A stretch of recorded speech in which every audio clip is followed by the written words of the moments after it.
Welcome to the Any Given Chance podcast. Stories about passion and sacrifice. What actually goes on behind the scenes in the consistent chase of everything.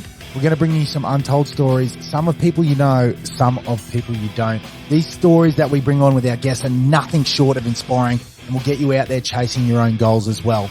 Join me, your host, 3am 365, Matty Menyon, as we dive into these incredible stories. And of course, as the podcast grows, so do we together. So stick with us from the start, hit that like and share, subscribe button, get your family and friends involved, and we'll see where we are in 100 podcasts. No days off, no excuses.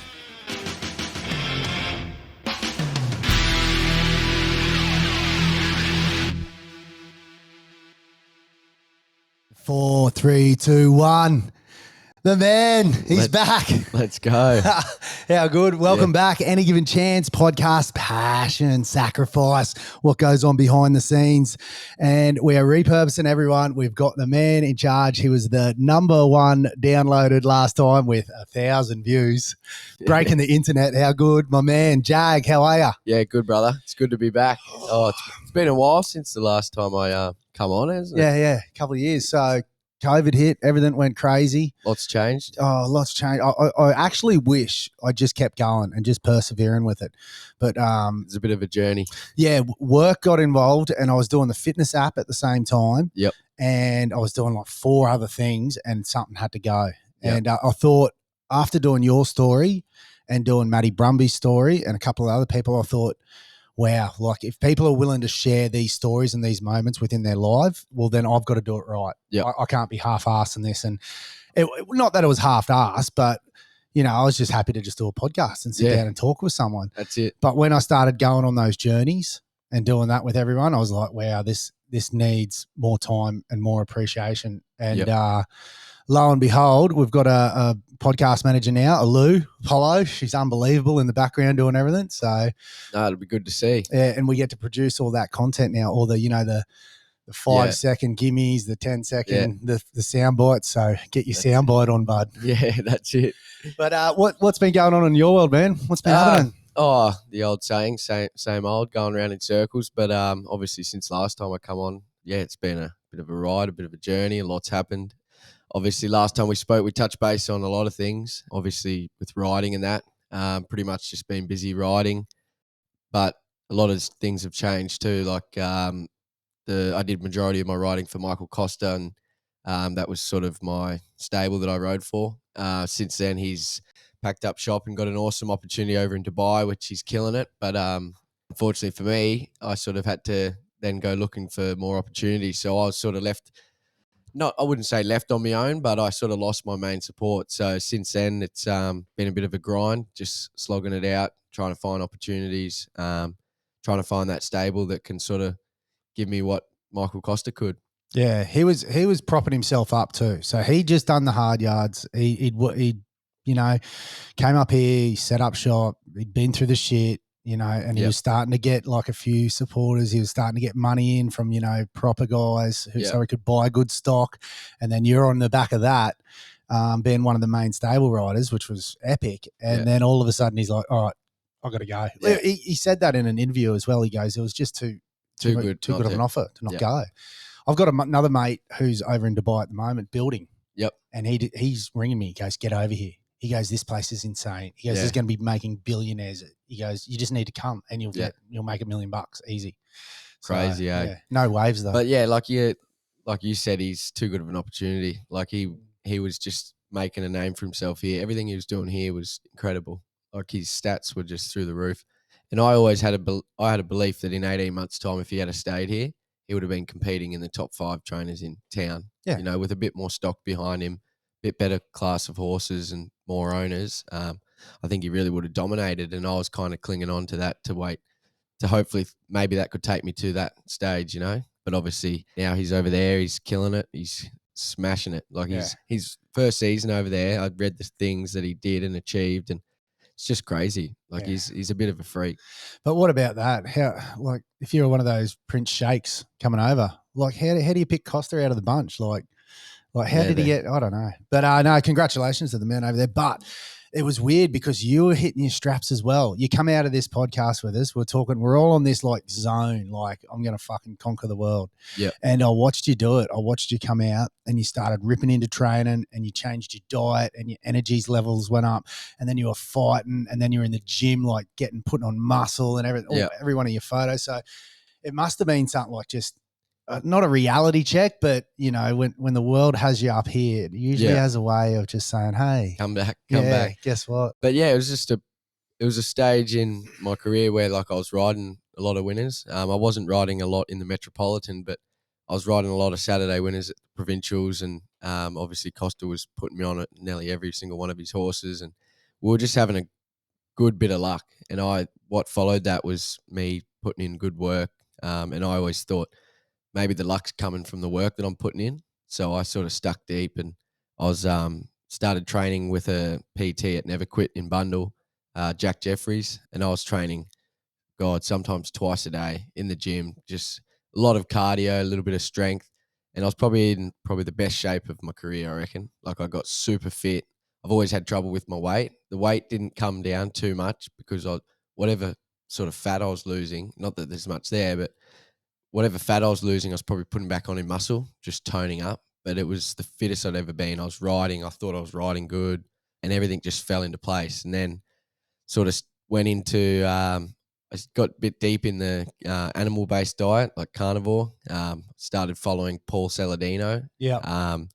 And I just read into a lot of it. And as a jockey, it's a lot of our diets trial and error. Like you try something for a bit, doesn't work, try something else, and then because we're making weight week in, week out, it's hard to find a balance. So I dug into that and tried that, and I started doing that pretty solidly. Like 98% of my diet was animal-based, didn't touch anything else. And for the first 4 to 6 weeks, I noticed a dramatic change, like instantly. Like I was riding track work at 3:30 in the morning, come home, and I was just ready to train. Like I had so much energy. I was up here all the time. And then I noticed my physical and mentally shape was just way better. And I was like clarity. And I felt like, sounds funny saying it, but I literally felt like an animal. Yeah. Like I was like thriving, and I was like, how good's this? And the more I noticed the change, the more deep I got into it. So I was watching podcasts, I was reading, I was doing everything. And I was trying to get my mates on it. Like, oh, what are you eating that for? Get on this. Like, I was really opinionated, but it was also like I noticed how much I felt different. So I was pushing it. And God, I've got memories pop up on my phone from when I started, and I've been on that diet now for nearly over a year. I've stuck pretty solid. I'm a bit lenient now, like on days off where if I ride and I've got a couple of days off, I might touch something else. But I'd say, 85 to 90% of my diet's all animal based. Yeah. Yeah. I remember that. I remember when I was like deep into it, like deep. The problem with it that I found is if you did change or anything like that, like I can't remember what it was. It was a bad salmon one day, or I had a lettuce leaf with it. I've got a story to tell you. Yeah, just to break it up, and it derailed me for like 3 weeks. And I mean, I was like perfect. Or I had one of Ellie's little low carb chocolate bars, and I gave in. I was just like bang, and man, it rattled me. Like I was just like, what's going on? What are you doing? It was like worse than getting on a full day bender. Yeah. So the first thing I cut out was I'll admit on here that I still had the odd lolly or chocolate race days when I was losing weight, because I found when I was cutting weight, obviously your body's drained, and I craved that sugar, and it wasn't like on a race day I could go and have a steak because so the only thing I'd do to like keep my sugar levels up and feel all right was snack on a lolly or something. That was the only time I touched it. Otherwise, if I on any day where I could eat, it was just protein, fruit, fats from like I was having like geese, and I was having like all sorts of things. And 6 weeks in, I hadn't touched a lettuce leaf or a vegetable. And then I went out bowling on a Saturday night or something. I think I had to ride on the Sunday. And anyway, I was going to get dinner, and I thought, oh, it's too, like when you start eating that kind of diet, you realize you can't go out to eat because everything is just. Unless you're going to a steakhouse. Yeah, literally. Yeah. So we were at bowling, and I'm hungry. I'm looking at the menu. I'm going, there's nothing on here I can eat. Like I'm not getting a hot dog or a cheeseburger. And I thought, I haven't had a salad or a vegetable for like 6 weeks. I thought I'll get a Caesar salad. It's healthier than the hot dog. So anyway, we're at bowling. I've had this Caesar salad and we've gone home, and an hour or two later, I was crook in the guts and just, I went to bed, woke up a couple of hours later. I was like, no, I'm not well. Anyway, my stomach had like lost, what do you call it? All the acidity. Yeah. So I had all the levels, I had all the microbiome. So I had a low tolerance to it, and I was in the shower for hours spewing everywhere. And that's happened to me twice now. I had a chicken wrap one day, and I didn't want to be that guy that rips up and pulls all the lettuce out. So I ate it, and same thing, I've spewed everywhere. Yeah. So every time I've touched lettuce or like a leafy mix, I've just can't tolerate it. So I haven't touched it again. I've touched it twice in about the 2 times I touched it in the last 14 months is I've spewed from it. So I haven't. In my diet, I'll add in the odd vegetable occasionally. I do add in a little bit of pumpkin and maybe the odd green beans and carrots, but it's pretty crazy. Like, stay pretty clear of it all. Oh, I remember that just being intense, and I was filthy with myself. Like I'd done something like completely wrong, or I'd been, got too drunk on the piss, and I was like just angry with myself, and it derailed me. And I remember just me weight and everything, me training and all that just came crashing down for like a month, and I nearly had to hit and I mean, I was absolutely flying, peaking, like running nearly under 3-hour marathons and all that. I was like 89, 90 kilos, loving life. And, for me to get there, I've got this like I don't know, ingrained mentality of rugby league of eat, get big, It just, and to go with my ADHD, like a dopamine response from food, I don't have a stop, think, do. It's do, think, stop. That way, do. Oh, should I be doing that? Oh, no. Let's go, just backwards. But, when you're in that carnivore zone and your body's loving it and it's feeling it and you're getting all those right foods, holy fuck. It is another level of, and people don't understand because they don't do it properly. No. But I was like you. I was just pushing everything. I was like, fuck carbs, fuck this. Look, so I can run a marathon without one bit of carb if they're fat adapted. Yeah. So the first thing I did was cut out all the processed carbs, like grains. So didn't touch like breads, pastas, rice, nothing for like the first 3 months, didn't touch it.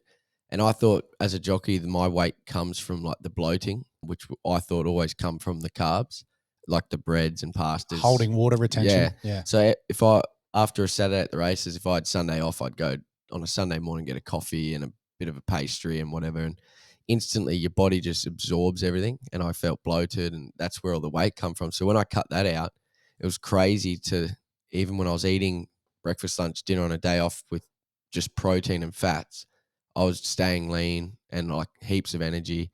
And then as a jockey, I always feared carbs. So like I always wanted to add the fruit in, but I always stuck to very minimal because I was worried about it. Yes. And just over time with trial and error, like obviously I was peaking.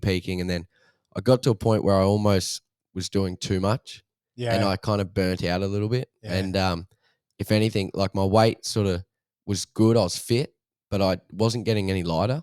And I was kind of like ripped enough that like when I was trying to cut down, it was like I had nothing else to cut down.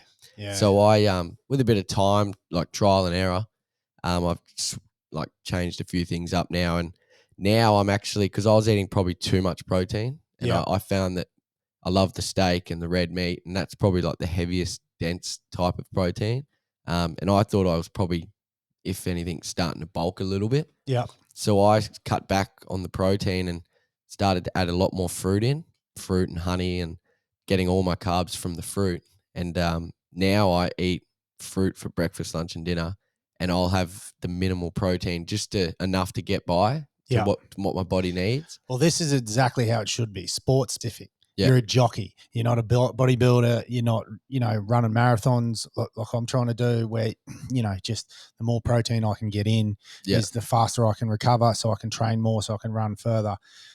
You need to have enough energy and have enough, like you said, not too much protein where your body's going, how good's this? Let's grow. Especially with the training you do, because you're doing a lot of movement training, a lot of resistance training. And it doesn't matter what you do. If you add resistance training to your muscles, and you've added extra protein into there, they're going to want to grow. That's just natural thing. So that's like I said, with just playing around with a few things, It's more so the last probably 2 months I think I've really mastered it, and it's on days where I'm not racing for a couple of days, I'll always have the red meat, get enough protein in me. But then when I have races coming up, I'll really cut back on the red meat. I'll stick to fish or chicken, a lot of eggs, but mainly adding in a lot of fruit. Like, I mean, I'll eat a whole watermelon, and like before, like 6 months ago, I was like, oh, I'm eating too much carbs. But now I've almost trained my body to, because I didn't eat much carbs. When I did, I kept thinking, oh, my body's holding on to it. So now I feel like I've kind of trained my body to use those carbs in a good way. Yeah. And because I'm having less protein, the last probably 2 months, the weight's been the best it's ever been. I was probably been 56. And I went through a phase there where even when I was training in the gym and doing boxing every day, eating well, I was still only just kind of making the 56. Yeah, okay. And then that's when I started to tinker a few little things, change up a few things. I've really backed off the training in the gym. And now obviously eating what I need to, but no more. Like, I only eat enough protein just to satisfy what I need, and then the rest is just all fruit, like the water-based watermelon, because I can eat a lot of it, high volume. Low caloric foods. Yeah. So a lot of people don't know that. They just, high caloric foods. You eat 3 nuts or you can eat a whole watermelon. Legitimately, like that's about the same. A tablespoon of peanut butter or, nearly a whole watermelon. And now, like, because I'm eating so much of it, my body's like processing it and not holding on to it as much. And I've kind of fueled my body from that. And because a lot of it's water-based too, I find when I stock up on that coming up leading into the races, I'm energized. I've got enough protein to what I need, but then also my body's flushing out a lot of the fluids. Yes. I'm getting in the sauna and ripping off ridiculous weight quickly, but feeling good still. Like, I'm feeling the flow. Yeah, and I've the last couple months I've been riding 56 comfortably, and I've been getting to the races every day, kilo lighter than what I need to be, just to give myself room to snack on fruit through the day, have a drink. That's completely different to where you were, man. You were rinse and repeat. I remember in the first podcast, it was like, I got to do this, and then I got to get down 2 kilos tomorrow, and then if I go up there, I hit 60 again. And so I think last time I spoke to you, I was hovering sort of through the week at about the 60 mark. I actually ended up getting up to midweek. Like, if I wasn't riding on the midweek meeting, by like Monday, Tuesday, I was getting up to around 61, some days 62. And like, it's just ridiculous trying to go from 62 to 56 week in, week out. But now I've found a balance where at worst, if I have a blowout on a Saturday night or something, I'll get to 60. But by Monday, Tuesday, I'm straight back to 58 and a half, 59 easy. And that's still, like, I could be stricter. Like, so if on a day, if I'm riding early in the week, Monday, Tuesday, I know what to do. Like, I know what I can do on the weekend, what I do. And I rode 56 and a half yesterday on a Tuesday, and it's just easy, doing it a breeze. Doing it easy and doing it with energy. Yeah. Which then in turn translates into winners. Yeah. So I'm just feeling a lot better. Going to the races a lot clearer, not killing myself.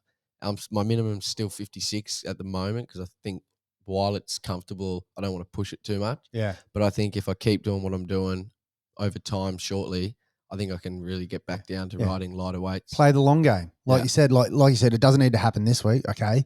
Let's just build into it. Let's, get a few rides happening. Let's do that. And then, guess what, guys? I can ride at 55 now. Oh, guess what, guys? I can ride at 54 now. Yeah. And have that plan and that long-term goal. And like you said, you've figured it out and how to work it, how to do it.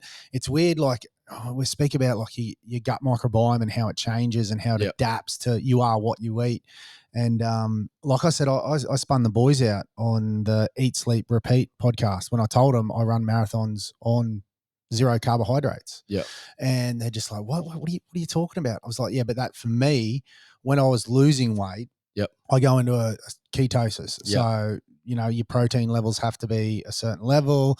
I burn fat for fuel, and your body adapts to burning fat for fuel. Now, if you stay in a certain zone, obviously not in your high aerobic 180 heartbeat zone, it'll burn fat for fuel. It'll continue to tick over there. And if you've trained it to tick over there, like during the week, and there's a really good podcast on the performance show.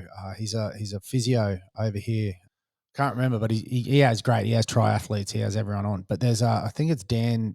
I'll have to look it up.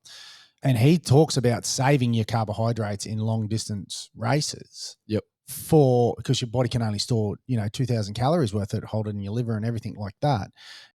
Saving it for the back end of the race. So training your body to use fat for fuel during the week, and then on race day, having it go, okay, I know what these carbohydrates coming in from fruits are going to be able to give me my peak performance. So I've changed my tune a bit. Carbs aren't the enemy, but I'm still a million turn believer in what carbohydrates and where you get them from, and also that fat for fuel and living like this. So the one thing I do is always try and encourage someone to try it, but to try it, like, don't do it half-assed. Yeah, like if you do it all in, I guarantee everyone that has a crack will reap the benefits out of it.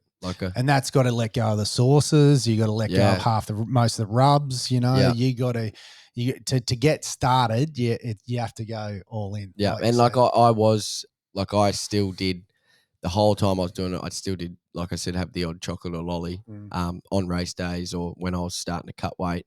But other than that, same thing as you just said before. Like, I always feared carbs, but I realized that I can have the carbs, but it's what carb I have. So I still don't eat the breads, pastas, because as soon as I have those refined carbs, my body just bloats. Yeah. So I'm at a stage now where on a Saturday night after the races, I might have a little bit of rice. On like a special occasion, I might have, if we go out for a restaurant, I'll have a pasta or what. But my body, and even when I have that one meal, straight after, I just be like, I don't feel great after it. Like, I instantly feel like it just like shit. Yeah, it just sits there. How good is it when you're eating it though? Yeah, it's great. I do the same, mate. I am a piggy for pizza, pasta, and all that. Like, it's just my go-to. I think, what else? Hot chips. Yeah. Like, I used to, when I was playing up North Queensland rugby league, I trained, so I was so strict in everything I did, like ridiculous. But my one thing on Sunday afternoon, after training all week, playing all weekend, I'd go get a small KFC chips and I'd load that fucker up with salt like that, and I'd open it up and then ask my boys, they'd come and watch. I used to get a crowd jump in the car to go watch me, to go get small KFC chips and just like engulf them in 2 bites. But that now, like, fuck, I'm in the midst of it as well, like trying to get back that balance, trying to, you know, especially the work-life balance. Like, we were so inundated. Like, you lost Michael Costa, all right? And I was just speaking about it with you just off air there. And like, we just lost half our work in the building industry because we were wrapped up in the Porter Davis. Yeah. And it takes a toll. It makes you think you're going to have less work and there's less things to do, but no, you got to work harder in the background now. So when you lost Mickey, you know, now you got to represent yourself to all these trainers because you were committed to Michael, that you didn't give them attention. Yeah. And even though everyone knows you can ride and all that, that the opportunity might be closed because they've made a commitment to someone else. Yeah. So that's what it is. Now it's just it's trying to branch myself and put myself out there to find that next stable and not necessarily lock myself in again, but not that I was locked into Costa, but putting all my eggs not in one basket, trying to, and I'm still getting good support off these good trainers. Obviously Annabelle took over and she's been giving me good support around the provincials. What's she like as a person? Never met her. Yeah, I haven't had a lot to do with her personally. Just the stable. Yeah, just the stable. I've met her a couple of times when she's up here from Sydney. Lovely girl, easy to ride for. The stable up here, really good. Obviously, they've got Brody Lawyers, their sort of stable rider. So I'm just working in there off the back of him. Whatever sort of they've got there, I can ride. But it's just still trying to find someone or find that opportunity that can sort of. Well, it's weird because you need someone a trainer to want to be a Michael Costa as well. So it's not that, you know, it'd be good to spread yourself out, but a lot of these guys only have, 10 horses in work. Or they might have 20 or a certain number, or they're happy doing that within their life. They've got that balance where Mickey was like, all right, I'm going after things. Yeah. You know, he was on an upward spiral as well. So it's a different kettle of fish or cattle of horse, I just think to get to, I'm definitely not where I want to be. Like, I'm sort of riding enough winners and getting winners at the provincial circuits, but like as a jockey, you want to be in the metropolitan. So I just want to, I've got my goal this season to sort of fight out the Gold Coast Premiership with Noel Callow. We're sort of going neck and neck at the minute. Bailey Wheeler's young apprentice who's riding a lot of winners. Wasn't he down south? Yeah, so he was apprenticed with Chris Lees down south, and then he's come up here. I'm not sure whether he's here for good or if he's on here for a loan or not. Yeah. But I'm not sure whether he maybe before he goes to Metros goes back down to Sydney. Yeah, he can ride too. Yeah, he's a good young rider, and that polytrack, him and the polytrack suit well. Yeah, he's just riding stack of winners. So this year's premiership will be a good battle. Yeah, I'd like to try and sort of see that out, and then obviously from there, it's obviously have goals to sort of get back to town. Like as a jockey, you want to be there. So I don't want to be. I'm still quite young, so I don't want to be too satisfied in where I'm at. I was about to say that. You still got to be hungry. You're not. And I use Wiggo as a a token all the time, but he's got abundance of talent, but he's learnt everything. He's been there, done that. He knows the ins and outs of it, and he's found a formula that works for him. Riding some work in and about there, but going up north and killing it with winners, and he's able to pick and choose and do what he wants off the back of his experience. Now you're in the midst of it now, trying to prove you're a number one jockey.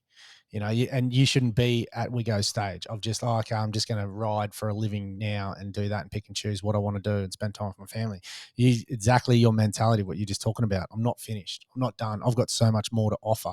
Yeah. So take me there. How do I get there? And that's what it is. It's just chasing opportunities and trying to find those opportunities to get me back there. And it's just when the opportunity's there, it's taking advantage of it. So when you speak about finding opportunities, how does that happen? Like within the horsing racing industry, like what do you have to do? Obviously, you've got to be given a go, but then you've got to put the work in to be given the go. So it's all about sort of riding more track work, being seen at the track more often, maybe riding for that one trainer that you usually wouldn't ride for of a morning. Just going and put your hand up, offering your service. Is that all free? Like you don't get paid, or you get a track work? No, so track works as a jockey's all free, unless you're contracted to a wage to ride for someone, which a lot of jockeys do. Yeah. But yeah, track work is all free. It's just freelance. So like now that Annabelle's using me a little bit, I was trying to go up there a couple of days a week and spread myself there, just trying to get Where's back. There? Up Brizzy or something? Up at Eagle Farm. Oh, Eagle Farm. Yeah, so just trying to offer my service to trainers those bigger name trainers that could maybe one day go, oh, we've got a horse, you can ride it, and then take advantage of that. And then all you need is sort of just to get one or two good horses that you can win on to sort of get you there. And Annabelle's done that recently. Like she's got that manhood that I've won in town on. And obviously more than number one, I won on a Saturday. And I actually think I ride him again next Saturday. So it's just horses like that where you can commit yourself to Brisbane and hopefully when you get the good results over time, if you keep riding enough winners in the Metro Saturday, all of a sudden that little bit more opportunity comes, and hopefully over time, if I can keep grinding it out and then more opportunities, hopefully one day then I can be like, oh, well, look, I'm riding in Brisbane every Saturday now. Yeah. So that's all it is. Yeah, and it's once you're in that sort of zone as well and people trust you, bang, it's very hard to get out of it. Yeah. You have to really stuff up or really fuck up for you to, after you've done all that work and got there. Like you said, it's weird. Like if you're a Saturday Metro John, I guess with owners and trainers, it's trust as well. Yeah. It's trust with your horses. It's trust that you're putting in the work behind the scenes. It's trust that you're going to give them the best possible opportunity. It's trust that you need to, follow instructions clearly as well.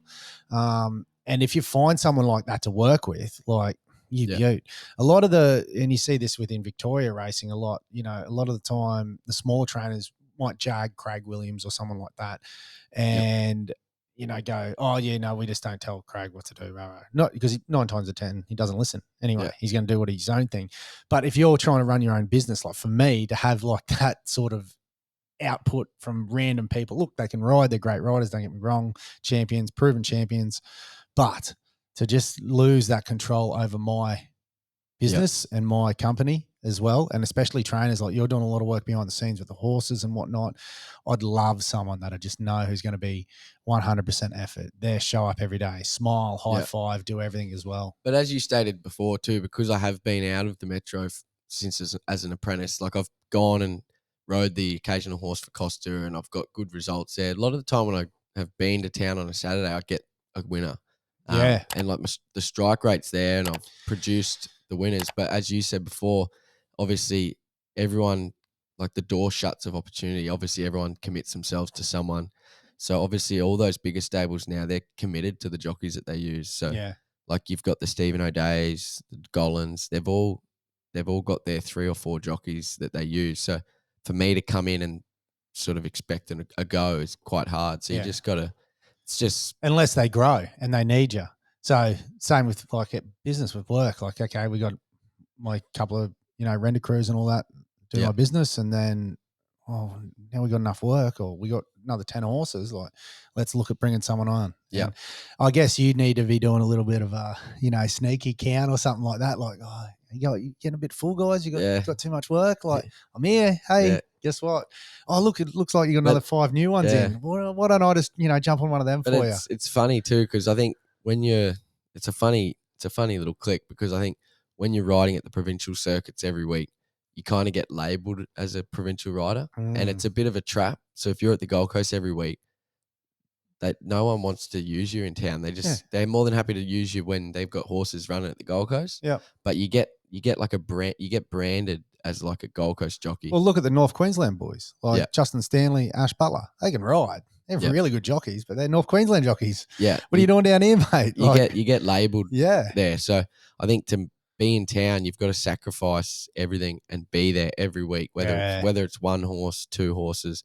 You've just got to be there every week, and it might take 2 months, might take 4 months, but you just got to be there every week. Every week, people go, "Oh, he's riding in town now," and then that's when someone might need you and go, "Oh, can you ride this horse? Our jockeys are busy, or our jockeys are full," and it's just being there. But at the moment, I'm in a pickle where I'm getting good opportunity at the Gold Coast, and my goal at the moment is to try and win the premiership. Yeah. So at the moment, it's a bit of a pickle, because I don't want to be giving up everything at the Gold Coast right now. Well, I wouldn't. I'd 100% wouldn't. I'd be sticking to you, because if you start, going like this, like what I do, like we spoke about that as well off podcast, trying to do the fitness app, the podcast previously, all that, like it was just too much. And if you do that to yourself, all goals will just be just. So I think, for the time, like obviously when the opportunity's there on a horse that I think can win, I'll be going to town for sure. But at the moment, I'm pretty happy just grinding it out at the Gold Coast. Obviously a goal of mine has been always to try and win the premiership, being a local boy, growing up there. So I think this year's a good opportunity for me. We have a party if you do.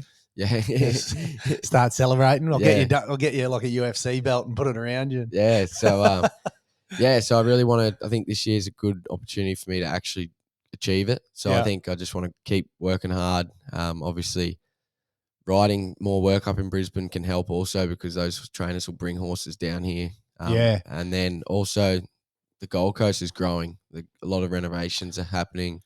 How is that? Yeah. What about when it's going to be finished? That's going to be insane. It's going to be a great facility. Oh man, like I said, like, did you hear that got wind that they were trying to put that wave park in the middle? No, I didn't. Didn't you hear that? The surf lakes, the plunge. Yeah. Look, I was training with the guy who sells them. He sells them all over the world. And he said, look, we're trying to get one in, because they got the water infrastructure. Yeah. And imagine that, like, boom, racing straight into like the plunger, into the surfing, build a little high rise on that back corner. Fuck. Yeah. It's just a unreal location to really take it to another level. Like now with all this works going on, it's going to be a top class training facility. It's going to attract more people. It's going to be spectacular for the audience. Like when they put the lights in, Friday night racing, Surfers Paradise in the background, like it's going to create a huge crowd. And I think it'll really take it to the next level, and it'll make people want to come. The issue has been there's not a lot of stables there, and the training facilities aren't the best. So, now that they're putting in the work and doing it all up, I think more and more trainers are going to want to move here, because the lifestyle's great. The balance between work and what you can do outside of work, the location. I think the more and more trainers that come here, there's going to be more opportunities come over time. Yeah. Well, you look at Sunshine Coast, Caloundra, Corbel Park. Like, that's one of the best tracks in Australia, hands down, you know. But it's just not on the Gold Coast. No. You know, so if that thing was, if those stables and that track were down here, and it's going to be now, like that, what's that Friday night race they got for the Magic Million now? It's a two-day event now. Yeah, so I think it might be like the lead-up meeting or something. Yeah. And I'm pretty sure they're planning to do it on the night. Yeah. I'm pretty sure it's a slot race as well, like the Everest. So you got to buy your spots, and then it's like I'm sure as they always do, new races will pop up. There'll be new adjectives to the calendar. There'll be new types of things. They'll add in a big night meeting one day in the carnival. Yeah. But how good will that be? Like on the Goldie, like it's just going to be absolutely. Yeah, well, it's on as a spectator, like everyone wants to go out for the day at the races, but it's such a long day. Like everyone gets there early. Everyone's walking out there at 5 o'clock. They've been on the drink for 5 hours. Like it's a long day, and then everyone goes home, and it's not like it's hard to keep going. Like everyone wants to go out for the night, but it's too early. Yeah. So now I think where they start doing night meetings, where they're starting at 5 p.m., people can rock in, have a few drinks, watch races, and then they're finished, and it's perfect time to go out. And you got surface in the background. Oh, everyone, man. Like you said, like you'll still be able to run your restaurants and all your food. Yeah, and I think it'll create a much bigger crowd. Yeah. I think people, especially through the summer, it's cool. The lights, everyone will want to get around it. Not me. I'll be in bed by 6. Yeah, got to get up early. I might change it for one of them, but I think they just need to nail the lights, because I remember Sunshine Coast had a few issues with the lights. So if they don't get that set up right, and it's very hard to tell until all the engineers can put everything. Well, the Sunshine Coast is also a very big track. Yeah, and true. It's not. There's not a lot around it, so I feel like the atmosphere with the lights there would be completely different to the Gold Coast. I think you put Gold Coast lights over the top of the Gold Coast with surface in the background, a much smaller track with the grandstand and everything on top of it. Yeah. I think it'll be unreal. Like you said, you're going to feel like when you're coming over the line, you're going to feel like people are like there. Yeah. You're like right beside you. I think, good crowd. The atmosphere will be completely different. And there's always a good crowd at the Goldie races. There is. Always. Doesn't matter what weekend it is. There's always something going on. I find since COVID, when obviously the lockdown and everyone wasn't allowed to go out, I feel ever since then, people have really took advantage of being able to after that, when everyone was allowed to go out, it was like everyone just like, oh, let's go to the races. Yeah. And I feel ever since COVID, the crowds at the Gold Coast on a Saturday of your normal meeting, like always big. Pumping. Yeah, absolutely pumping. Mate, I love it. I want to get I love all the sitting up top, obviously, in the food. I don't like being in the bleachers anymore, sweating my ring out. But I got the grommet who I can take down and, walk around the ring, give him a look. Like, that's the best spot to see all the races. But, upstairs in the aircon somewhere. Yeah. I've never actually been to a race day where I've sat up the top at the Sky restaurant and had the meals and that. But, it looks good. I think one day when I'm suspended or not riding, I think I'd have to get around suspended. When I've done something naughty. Yeah, man. So that seems like a path that's going on. But like you said, if you concentrate on that Gold Coast Premiership and then you keep working at your weight like you're doing, you play the long game and then go, all right, fuck it. I'm going to go not sacrifice everything. Not live in Brizzy, but I'm going to do this 100%. Like you said, not 90, not 80, just present myself. I've got a mate who just kept, within rugby league, he's phenomenal rugby league player. There's two, actually. I should both name Johnny Greaves and Johnny Muir. And they just kept turning up. They never played NRL, but they just showed up and week after week. And like the coach would bash them some week, like, you're fucking, that performance was shit, and drop them to reserve grade or something like that. And I was just like, are you watching the same game that everyone else is watching? Like, he was the best player on the field, but he'd just cop it on the chin. He'd just shut up. He'd just go like that and go, yeah, all right. Well, where like big mouth like me, have something to say back, chime up. Next minute, all the politics and that. He shut his mouth and he just kept doing everything. And mate, he got his opportunity in the end. Yeah. And I mean, he won premierships. He ended up being one of the greatest football players I've seen or played with. And same with Johnny Greaves. He got a couple of premierships at Wynnum, transferred to like a few other teams, but he just through perseverance, I guess is the best word for it. Absolute perseverance, and I don't know what was going on in their head.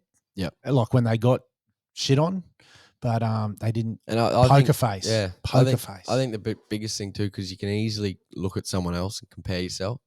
I think it's just staying in your lane, not compare yourself to some jockeys that might be there. Why are they there? Everyone has a different line to the top. Yeah. You know? Yeah, it's like you say stay in your lane. I guess it's not stay in your lane. You can branch out and do whatever you want. But like focus on yes, like I might your race, run your race. Like I might get to town at a different time, or I might do it at a different speed. But I think you just got to, like you said, persevere and just be consistent. Yeah. And they say that about marathon racing as well. You know, if you try and run, say you're faster than me and I want to beat you and I try and run your race, 10 Ks into it, I'm gone. Yeah. So there's no point trying to be, you know. And obviously, like I'd like to be in town now. I'd like to be competing in the top 10 jockeys in town at the moment. And there's young jockeys that are. Yeah. But you can't compare that. Like I've had what's happened with me has happened with me. Got a different story. Different things have happened. Yeah. I'm where I'm at now because of everything. But and now it's just work on what I'm working on and then take my time and persevere. And if I put in the work and believe and manifest that that's what's meant to be. People don't believe in that. Yeah. No, fucking 100%. Everything you think, if you're focused and just eyes on the prize and like, this is going to happen, this is where it's going to go. You know, you'd be surprised how many times shit happen. Like, no, it's not going to 100% happen. Like, I can't just say I'm going to be a wizard in fucking, 6 months. But, if I want to do 100 podcasts, I'm going to do 100 podcasts. I'm just going to do 100. I'm going to get back. I want to surf another 10 footer. I want to surf, get over there and get like a really big barrel. Like if you met, and that's all you, problem is with life, life gets in the way. How many distractions is just throwing it at you? Go, bam.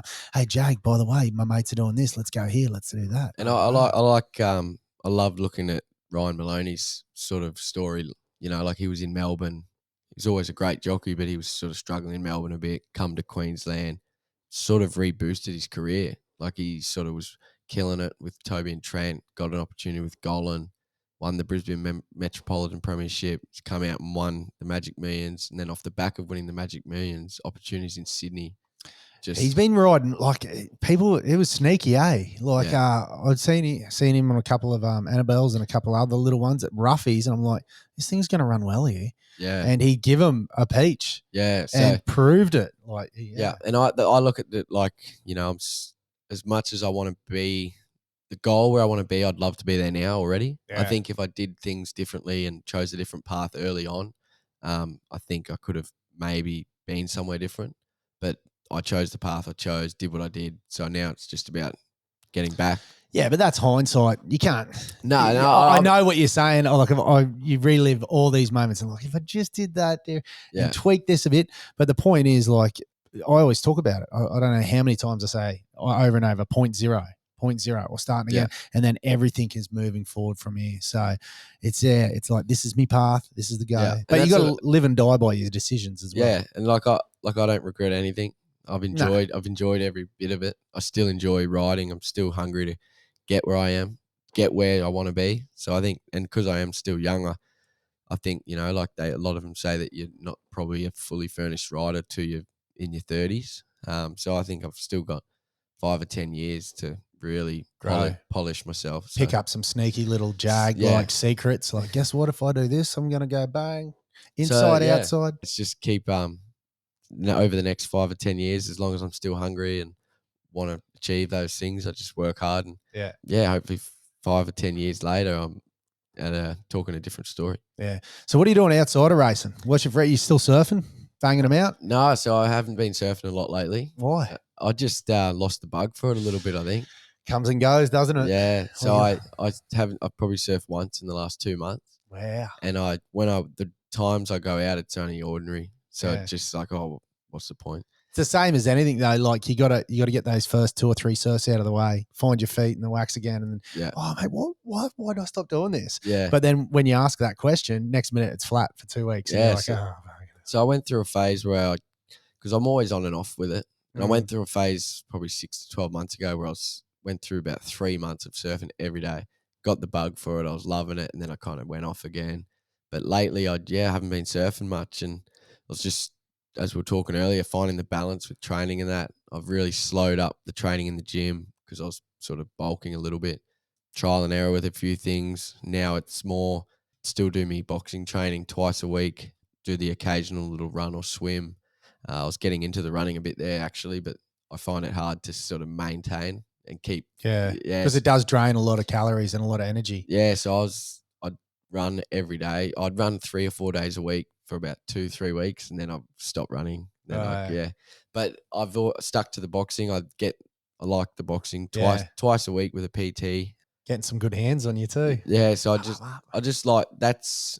I feel like it's good movement. And now it's more probably maintaining by doing less. I feel like sometimes you try and do too much, and then I sort of burn out. Well, that's that rolling peak as well. Like you said, like before we were talking about all the food and everything and being absolutely 100% flying, you can't stay there. No. So it's like there and then timing. All right, timing you run. All right, I'm going to give you 12. Like I'm 10 weeks or 11 weeks into the marathon now. Left me run late, coming off the back of a few injuries. But I know that 10 or 11 weeks will be nearly enough to get me there, you know, and then, you know, probably 16 and I'll be peaking where I should be. And then I'll have to back it off for 4 to 8 and I'll have to go for another 12 to 16. And then I'll be probably at my absolute peak performance. But that's 16, 32 plus an 8 week image. That's 40 weeks. That's nearly a year process. Yeah, it's going crazy. right there. Like, and I know like I need 16 weeks to hit it and I need 8 weeks to back off and I need 16 weeks to go again. Yeah. That's done. It's crazy. Yeah. But now that I've got the diet and everything under control, my weight's good, I can afford to back off a bit. Yeah. And now riding more track work, going up to Brisbane of a morning a couple of times a week, riding a lot of track work here on the Gold Coast and more just trying to ride more often. Now that my weight's good, I can ride those lighter weights through the week. I can ride on the Sunday. Enjoying it as well. So it's good. So the hardest thing for me was always the weight. So like it became a chore to go to work. It was a bit of a chore. So I think if you can get that balance and get your weight right, it becomes more of you enjoy it a lot more. So I'm hungrier to go the races more through the week. I want to ride as much days as I can. So it's more just now that I find the last probably 3 or 4 months I've been a lot busier, riding at more meetings and stuff like that. And that comes with the more you're riding, the more opportunities you're going to find. So I'm just trying to ride as much as I can. Yeah. And then it's like I can do as much training as I want for running, or I can do as much surf training as I want. But if I'm not surfing 10 times a week, then I'm still not going to go as surfing. So on the horse. And like you said, okay, so Trav was on here the other week, spoke about all his fall and everything like that. It was intense. It was fucking big journey, that bloke. But he actually like described and told us like how you actually engage, your toes in the stirrups, like legs tight and like your whole movement and all that through within the horse. So what sports do you think actually, you know, help or benefit? Like does surfing help or does it bring you back or I don't know. What do you reckon?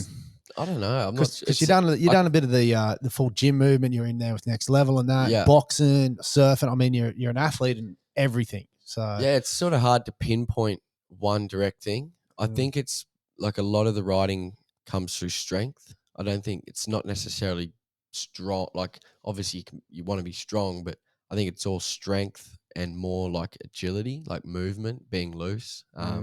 So I think surfing, a lot of it comes through like it's great movement, balance, stuff like that. I think, but I've never been able to pinpoint one exercise. I just think I don't know. I felt super fit and strong when I was in the gym training, doing the kind of the strength and cardio and all that kind of thing. But then I just think it's all sort of kind of, if you can tick over and be doing something, whether it's, you know, I try and do 2 to 3 days a week workout where I'm go down to the park at the bars and I do the chin ups, sit ups, push ups. Even that's just enough to tick over. Yeah. And then obviously with the 2 days a week boxing, that's an hour there of boxing training where you're just smashing pads and moving and just keeping the body free, I think. Yeah. And I do a lot of recovery. I spend probably an hour to 2 hours nearly every single day at Riggs Recovery in the saunas, ice baths, hot pools. Yeah. And I feel like that's just a nice balance between you're not burning your body too hard, but then you're coming back, recovering, eating well. Yeah. It's just feeling loose. Huberman Lab, he did a good podcast on recovery and that, and they dead set say it should be 1-to-1. Yeah. Like if you're doing an hour of boxing, you need to do an hour of recovery. Yeah. So ice bars, everything, stretching, replenishing your body. So I started a routine where so on mornings where I wasn't riding, I'd first thing in the morning go and do an hour at Riggs. It was like, so what's Riggs? What do they got in there? So Riggs Recovery, they've got like your it's recovery center. They got your infrared saunas. They got your leg compression room upstairs. They got hot bar. They got the two hot spas, but then they've got a big hot pool and a big cold pool filled with magnesium. The steam room, and then they got a few extras in there they got like the cryo chamber. They got another thing where you lie in. It's like an oxygen chamber thing. I've never tried it. Right. Yeah. What's that?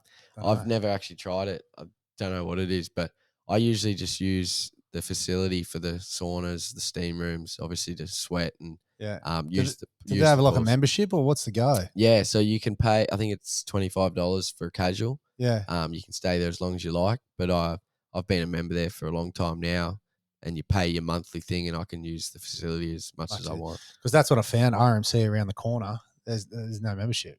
Yeah, it's like if I'm in there doing baths, infrared, and something else, I could be ticking up like $300 a week. Yeah, and it becomes steep. And then also with RMC, you have a time limit in the sauna. Yeah. So you get your half an hour sauna and then you use the pools. Whereas at Riggs, I can go there at 6 o'clock in the morning. I could leave at 3 in the afternoon. Just hang out. And I find when I've got a lot of time on my hands through the day where I don't have a lot on, I find myself there in the morning, afternoon, just killing time. Yeah. And it becomes good too because I'm also ticking over with my. Yeah, I'm getting a sweat in. They say that the hot and cold speeds up your metabolism and stuff like that. So I'm just cancels all your brown fat and everything. Yeah, I'm always just ticking over. Man, that's the one thing I've found about here. Look, off the tools, I've been in building my whole life, built a company and building, and now, I'm a lot just in the office, like organization, scheduling, all that, which leads into the podcast, which we've got set up now. But I don't leave home.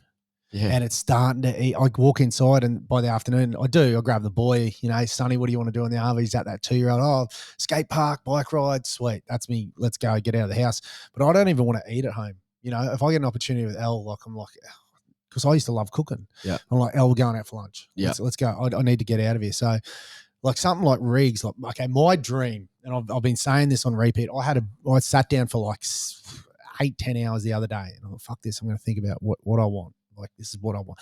And I just pictured the best thing in the whole entire world that I possibly could.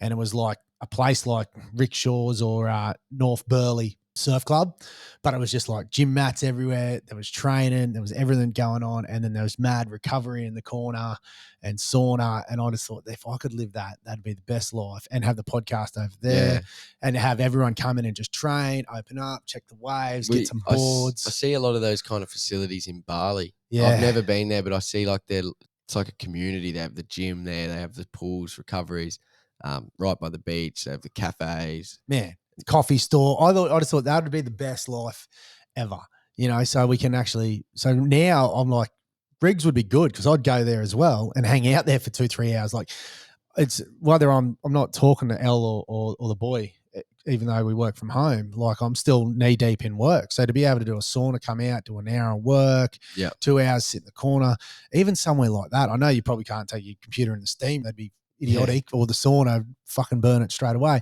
But, like that sort of thing in and around here or somewhere like that. Yeah, so I've always wanted to, it's a little bit harder with a rental, like it can be done, but I've always wanted to set myself, like when I have a house, to set my own kind of rigs up. Yeah. I'd love to get like a chest freezer. Yeah. It'd be all right for you, but like I said, like I want to do that here. I looked at buying infrareds and buying ice pools, and now I'm like, I want to, because I won't leave this place. You know what I mean? It'll be like a jail. So, but then that's, as you say, it is good to get out. Like it's my kind of thing where if I'm sitting around, like you said, you get stuck at home sitting around. Next minute I'm scrolling on my phone for hours doing nothing, just burning through fucking absolute nothingness. Yeah. So for me, it's wake up, start the day, do an hour there, kill an hour or two. You leave there, you feel good. Yeah. It's amazing. But it's about that community as well. Like I'd love to have all the boys training there or hanging out. So well, a lot of the people that go there regularly, you see them there all the time. So get friendly. You make new friends, you meet new people. Yeah. You get good chats. I've had some crazy chats in the steam room with people. Yeah. People's different journeys and why they're there and stuff. It's good. It's a good little. Well, that's what this podcast is about now. Like everyone reaches for big names or something like that. Now, I just want to do 100 people and their stories, because every time you have that chat, you're like, are you serious? Like, what do you mean? And then, you're in the sauna for 45 minutes doing that. But like, just to have that community. You literally get stuck in a chat and then you forget you're in the steam room. Next minute you're cooking. You're like, oh, I've got to go. I've got to get out. Yeah. But it also burns that time. There's other times when no one's in there. It's 10 minutes and you're like, it's only 10 minutes. Checking the clock. But that whole, building that community, and I guess I get that and I miss that from rugby league. So the one thing that I miss is training before you get there, or in the sheds after the game, a team song or something like that. As a group, yeah. But if you just had it, like, unbelievable, like we go running Saturday morning, the tap crew, bunch of old boys. Well, they're not that old actually. I'm probably the oldest there. But Boogsy just retired from the NRL, all guys. But it's not really about running. It's just about getting together. Yeah, that whole chat. We do 10, 15 Ks before we run out of things to talk about. And then we realize we've got to come home and the battle begins. You get a little man in your head. But even the coffee after it, I'd love to have a headquarters where that happened every day. I know that's fantasy land. We all got to work and we all got to do certain things. But just to have that like base community home, a bunch of unreal fucking humans, and to spend time with them every day. And it only, like, this is one of the main reasons I'm doing the podcast again now, is because it motivates me. I get so much out of it, just as much as anybody else. So like you talking about your story and coming on here and where you're heading and where you're doing, like, all I want to do is go, fuck yeah, I want to get into rigs and like hang out with Jag and do it. Hang in there and do some more recovery. My brother the other day, and he's doing a balanced sort of training mentorship for the next 6 months about, diaphragm, breathing, all proper movements. And he's been training like that for 2 years. But now all I want to do is to do that with him. Yeah. So your motivation levels go through the roof just by talking and hanging around people. Yeah. And I think that as well. Imagine if we just did this every day. In that way, if you're ever out of check, you'd have a group or a team nearly. Yeah. Just go, hey, what are you doing? Where have you been the last week? I can get back in here, sort of tap you into line. Because, to do it all that and have that mentality, the strict mentality, the all-in mentality, it's a toll. You got to burn a lot of bridges. And I'm just thinking of ways, not burn bridges, but like, it's a lot about yourself. Yeah, you're at Rigs, you're at Eagle Farm, you're doing that.